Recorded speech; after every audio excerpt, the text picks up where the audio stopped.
여러분, 인생을 바꾸는 기회는 때로 가장 지독한 폭풍우와 함께 찾아온다는 사실을 알고 계십니까? 오늘 들려드릴 이야기는 강원도 깊은 산골, 숯냄새가 가시지 않던 어느 초가집에서 시작됩니다.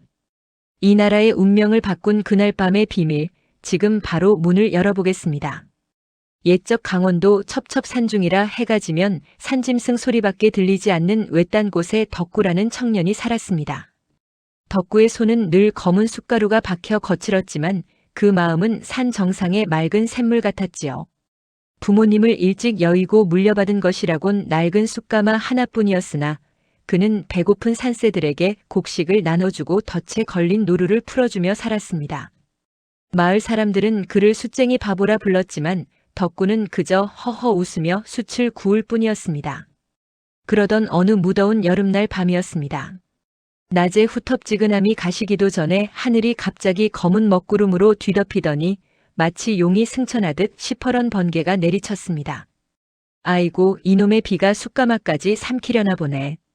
덕구가 서둘러 문단속을 하려는데 빗줄기 사이로 기이한 소리가 섞여 들려왔습니다. 쿵, 쿵, 쿵. 짐승의 발길질이라기엔 너무나 절박하고 사람의 손길이라기엔 너무나 무거운 소리였지요. 계십니까? 사람 살려주세요. 제발 문 좀.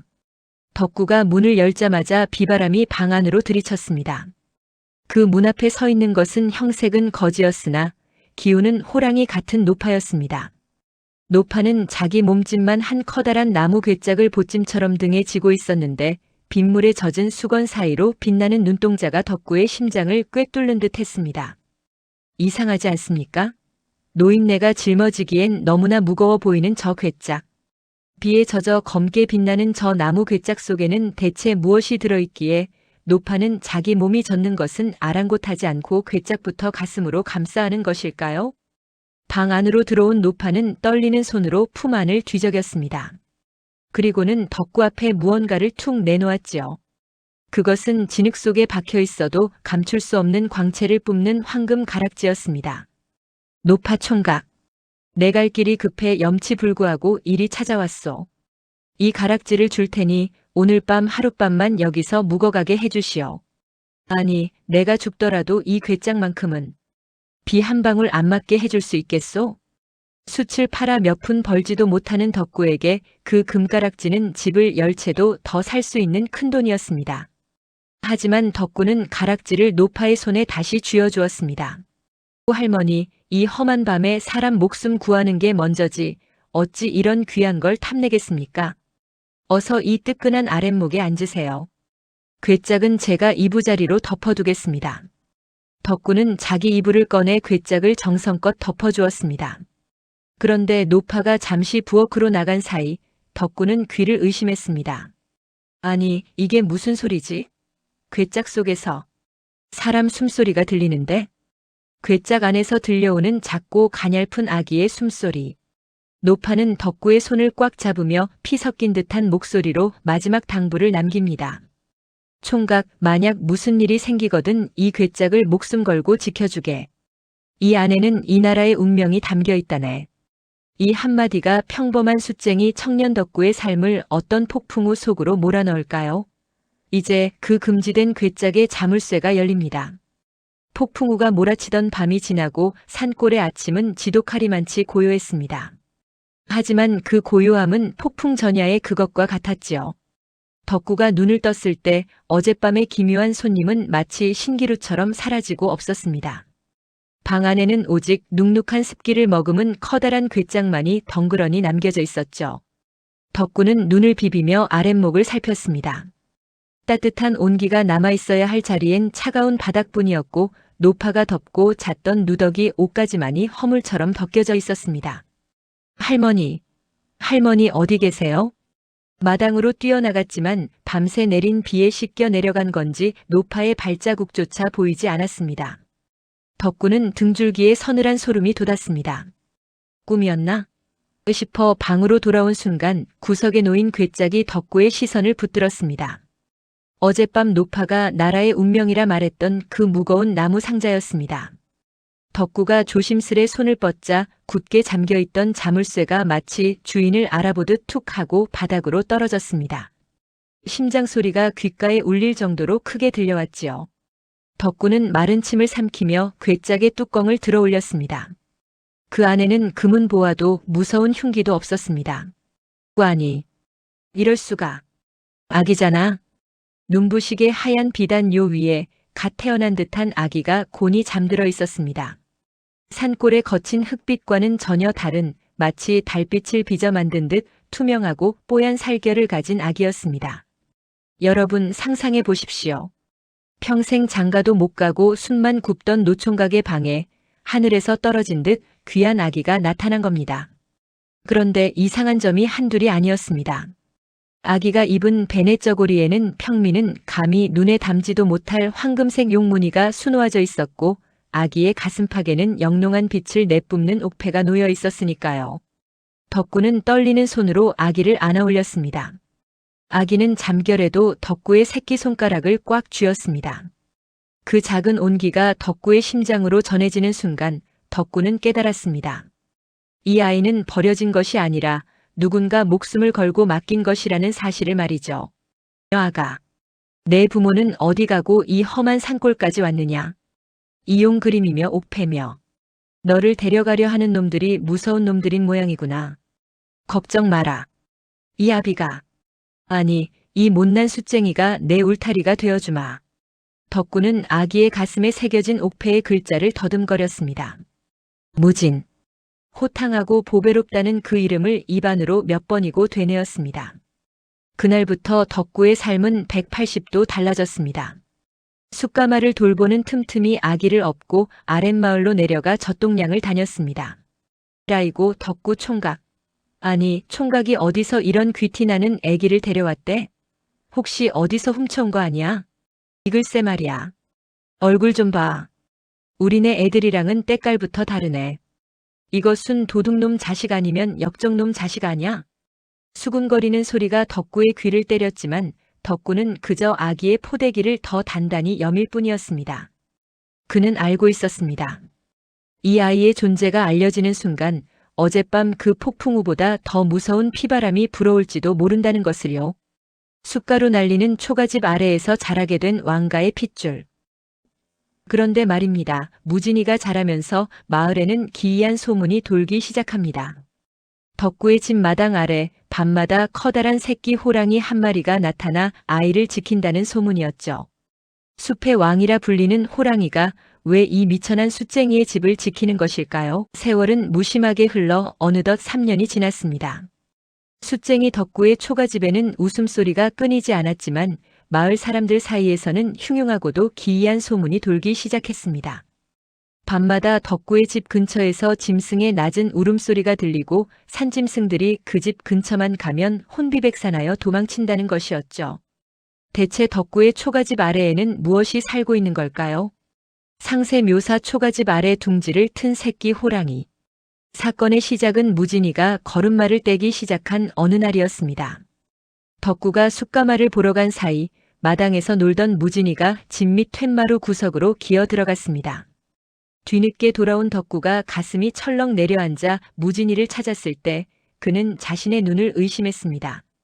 초가집 밑 어두컴컴한 공간, 그곳에는 줄무늬가 선명한 새끼 호랑이 한 마리가 따리를 틀고 앉아 있었던 겁니다. 그런데 더 놀라운 건 무진이가 그 호랑이의 보드라운 털에 얼굴을 묻고 깨르르 웃으며 잠들어 있었다는 사실이지요. 아니, 저게 사낭의 자식이 아니냐? 어찌하여 내 비루한 집 아래 저런 영물이 들어와 있단 말이냐? 보통의 호랑이라면 사람을 해쳤겠지만 이 새끼 호랑이는 마치 무진이를 제 형제인 양하차주고 있었습니다. 덕구는 직감했습니다. 이 아이가 예사인물이 아니기에 산의 주인인 호랑이마저 아이를 지키기 위해 내려왔다는 것을요. 여러분, 이게 믿어지십니까? 사람을 잡아먹는다는 맹수가 갓난아이의 보디가드가 된 셈입니다. 하지만 이 신비로운 광경은 축복인 동시에 재앙의 시작이었습니다. 산골 마을에 덕군의 집에 호랑이가 산다는 소문이 퍼지자 사람들의 시선은 경외심에서 공포와 투기로 변하기 시작했으니까요. 무진이는 말을 배우기도 전에 호랑이와 소통하는 법을 먼저 익힌 듯 했습니다. 덕구가 숯을 구우러 산 깊이 들어갈 때면 호랑이는 소리 없이 나타나 무진이의 뒤를 졸졸 따랐습니다. 아버지, 산이 형아가 오늘 산토끼가 어디 있는지 알려줬어요. 저기 바위 밑에 가보세요. 덕구가 그곳에 가보면 신기하게도 길을 잃은 산토끼나 귀한 산삼이 발견되곤 했습니다. 덕구는 무진이가 기특하면서도 겁이 났습니다. 무진아, 남들 앞에서는 절대로 호랑이 이야기를 해서는 안 된다. 알았느냐? 사람들이 알면 너와 그 영물을 가만두지 않을 게야. 걱정 마세요, 아버지. 산이 형아는 착해요. 나쁜 사람들이 올 때만 무섭게 변하는걸요. 소문을 들은 마을의 사냥꾼들과 최진사의 하인들이 무리를 지어 덕구의 집으로 쳐들어왔습니다. 호랑이 가죽을 탐내고 괴상한 아이를 내쫓겠다는 명분이었죠. 사냥꾼 숫쟁이. 당장 그 호랑이 새끼를 내놔라.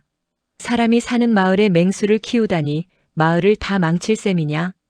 그들이 몽둥이와 칼을 들고 마당을 쑥대밭으로 만들려던 찰나 초가집 아래에서 굵직하고 낮은 포효가 터져 나왔습니다. 아직 새끼임에도 불구하고 그 위험은 대단했습니다.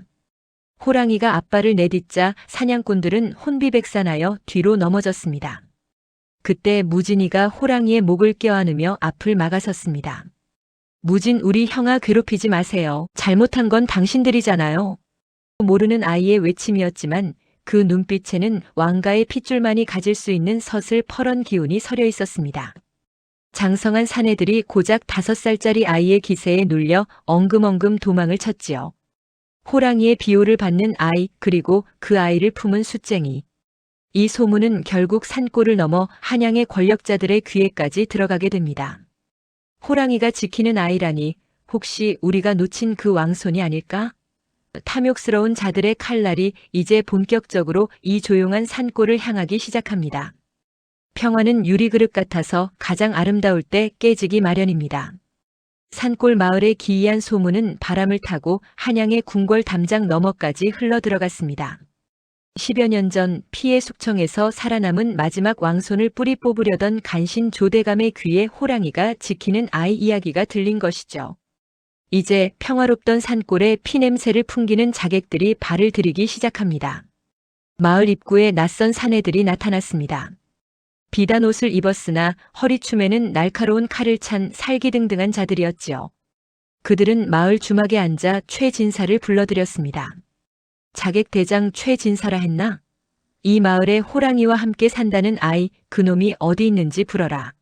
만약 그 아이가 우리가 찾는 물건이 맞다면 자네에게 평생 먹고 살 논밭을 내주지. 최진사는 눈이 멀어 넙죽 엎드렸습니다. 최진사 아이고 나으리. 그 숫쟁이 놈의 집은 저 뒷산 가파른 골짜기에 있습니다. 제가 앞장서겠나이다. 깊은 밤 덕구와 무진이가 깊은 잠에 빠져 있을 때였습니다. 마당 아래서 잠자던 새끼 호랑이 산이가 갑자기 귀를 쫑긋 세우더니 낮게 으르렁거렸습니다. 본능적으로 위험을 감지한 덕구가 벌떡 일어났습니다. 창구멍으로 밖을 내다본 덕구의 안색이 창백해졌습니다. 수십 개의 횃불이 자신의 오두막을 포위하고 있었기 때문입니다. 무진아, 무진아. 어서 일어나거라. 시간이 없다. 시청자 여러분, 절체절명의 위기입니다. 무술을 배운 자객 수십 명을 상대로 평범한 숫쟁이와 어린아이가 대체 어떻게 살아남을 수 있을까요? 그런데 이때 덕구는 결심합니다. 자신이 미끼가 되어 아이를 살리기로 말이죠. 덕구는 괴짝 구석에 숨겨두었던 옥패를 무진이의 목에 걸어주었습니다. 그리고는 아이의 손을 꼭 잡았습니다. 무진아, 지금부터 아버지가 하는 말을 잘 들어라. 뒷문으로 나가면 산이호랑이가 길을 터줄 것이다. 너는 무조건 앞만 보고 산 정상 너머 절벽 동굴로 가거라. 거기서 아버지를 기다려야 한다.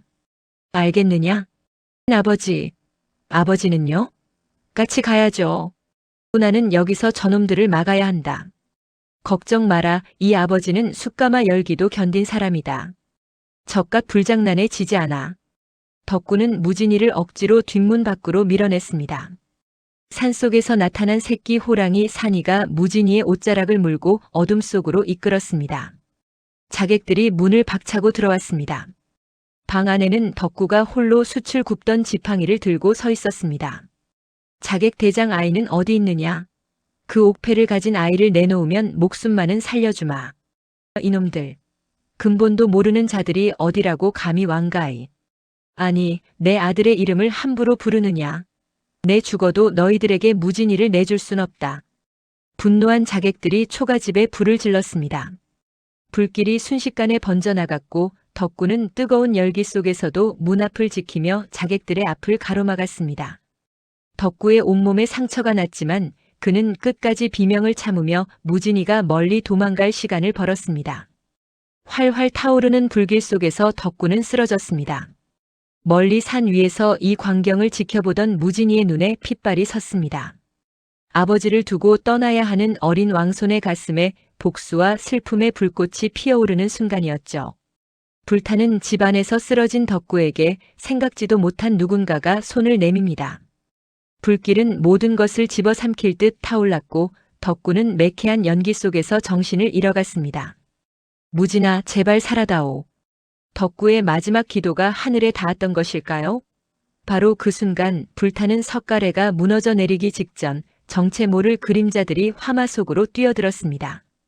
덕구가 다시 눈을 떴을 때 차가운 산바람이 뺨을 스쳤습니다. 그는 불타는 집이 아닌 깊은 바위 동굴 안에 누워 있었지요. 몸에는 정갈한 약초가 발려 있었고 그 앞에는 10년 전 사라졌던 그 거지 노파와 위험 있는 차림의 노신사가 서 있었습니다. 여기가 저승입니까? 무진이는 우리 무진이는요? 노파 총각, 아니 덕구씨. 무사해서 다행이요. 10년 전 그 아이를 맡겼던 이 늙은이를 기억하시겠소? 노파 뒤에 있던 노신사가 덕구 앞에 무릎을 꿇었습니다. 그는 몰락한 왕가를 위해 평생을 숨어 지내며 때를 기다려온 충신, 이 판서였습니다. 여러분, 알고 보니 노파는 혼자가 아니었습니다. 그들은 10년 동안 덕구의 주변을 맴돌며 아이가 어떻게 자라는지, 덕구가 정말 믿을 만한 사람인지 지켜보고 있었던 겁니다. 그리고 이제 아이가 위험에 처하자 마침내 정체를 드러낸 것이지요. 그때 동굴 안쪽에서 무진이가 달려나왔습니다. 무진이는 덕구의 품에 안겨 오열했습니다. 하지만 이 판서의 목소리가 동굴 안을 엄숙하게 울렸습니다. 이 판서 저하, 이제 눈물을 닦으소서. 저분은 저하를 키워준 은인이시나 저하의 몸 안에는 이 나라를 다스려야 할 고귀한 용의 피가 흐르고 있사옵니다. 무진이는 멍한 표정으로 이 판서와 덕구를 번갈아 보았습니다. 덕구는 떨리는 손으로 아이의 얼굴을 어루만졌습니다. 덕구 무진아. 이분들 말이 맞다. 나는 그저 산골에 미천한 숫쟁이일 뿐. 너는 저 괴짝 안에서 온 나라의 운명을 짊어지고 온 귀한 분이란다. 아버지는 이제 아버지가 아니야. 아닙니다. 숟가루 묻은 손으로 제 입에 밥을 넣어주신 분이 제 아버지입니다. 신분이 무엇이기에 10년의 세월을 거짓이라 하십니까? 아이의 외침에 동굴 안에 있던 충신들은 모두 고개를 숙였습니다. 무진이는 가슴에 걸린 옥패를 꽉 쥐었습니다. 소년의 눈빛은 더 이상 산골 아이의 것이 아니었습니다. 무진 이 판서라 하였소? 나를 죽이려 불을 지르고 아버지를 다치게 한 자들이 누구인지 말하시오. 내 피를 탐내어 이 산골까지 찾아온 자들을 내 결코 용서치 않을 것이오. 무진이가 분노하자 동굴 밖에서 대기하던 새끼 호랑이 산이가 천지를 뒤흔드는 포효를 내질렀습니다. 그 소리는 마치 새로운 왕의 탄생을 알리는 신호탄과 같았습니다.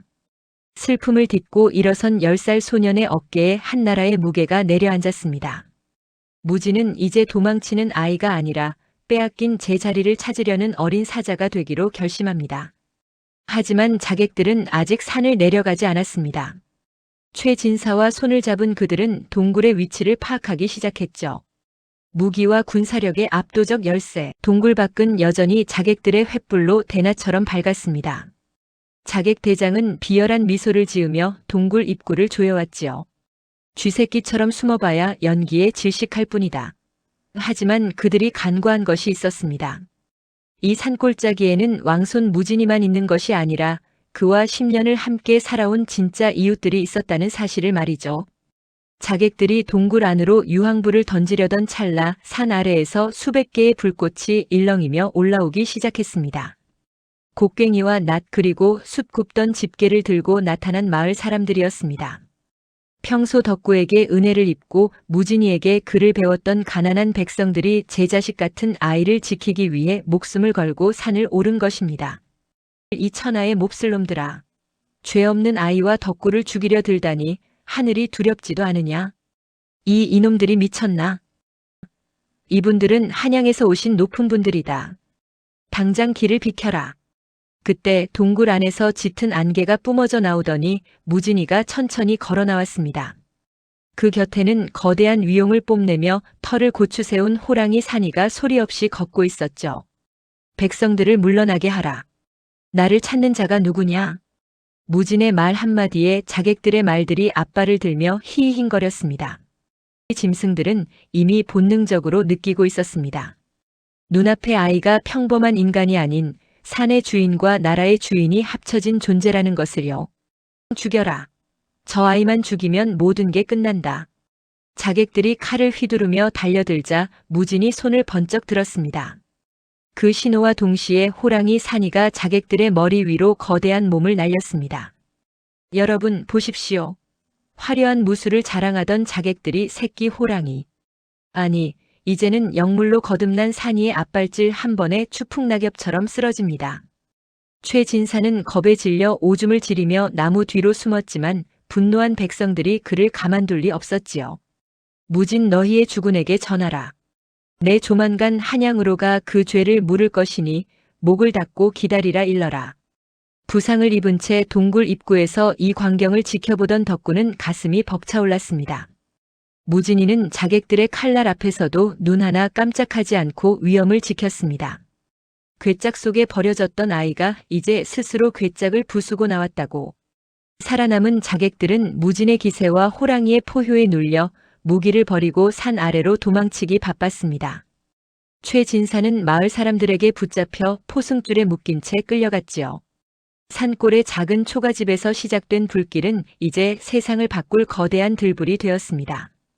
백성들은 무진 앞에 무릎을 꿇고 새로운 희망을 보았지요.